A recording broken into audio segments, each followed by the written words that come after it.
అందరికీ నమస్తే. VTV voice for the entertainment ఛానల్‌కు స్వాగతం. మెగా కపుల్ రామ్ చరణ్, ఉపాసన తాజాగా తల్లిదండ్రులుగా ప్రమోషన్స్ పొందిన సంగతి తెలిసిందే. మెగా కోడలు ఉపాసన జనవరి 31 శుక్రవారం రాత్రి హైదరాబాద్‌లోని అపోలో ఆసుపత్రిలో ఓ పాపకు జన్మనిచ్చింది. ఈ క్రమంలో తాజాగా రామ్ చరణ్, ఉపాసన ఇన్‌స్టాగ్రామ్ వేదికగా ఓ ఇంట్రెస్టింగ్ పోస్ట్ పెట్టారు. మాకొక మగబిడ్డ, ఆడపిల్ల పుట్టారని చెప్పడానికి సంతోషంగా ఉంది. ఇద్దరు కూతుళ్ళు, ఒక కొడుకు పుట్టడం మమ్మల్ని ఎంతో కృతజ్ఞతతో నింపుతుంది. మా జీవితంలోని మహిళలే మాకు గొప్ప బలం.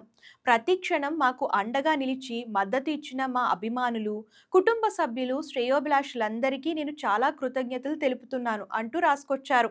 ఒక బ్లాక్ అవుట్‌ఫిట్‌లో రామ్ చరణ్ అండ్ బేబీ బంప్‌తో ఉపాసన, బ్లాక్ కలర్ బిగ్ డాగ్స్‌తో తీసుకున్న ఓ క్రేజీ ఫోటో షేర్ చేశారు.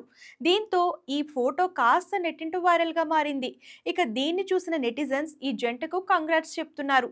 సో, మీరు కూడా రామ్ చరణ్ ఫ్యాన్సా? సో, రామ్ చరణ్‌కి వారసుడైతే వచ్చేసాడు. అంటే చిరంజీవి గారు కోరుకున్నట్టే ఒక బాబు, ఒక పాప కూడా పుట్టారనమాట. అయితే దీని గురించి మీకేమనిపిస్తుందో కామెంట్ రూపంలో తెలియజేయండి. అండ్ ఇలాంటి లేటెస్ట్ న్యూస్ కోసం ఛానెల్‌ని ఫాలో అవ్వడం, సబ్స్క్రైబ్ చేయడం మర్చిపోకండి.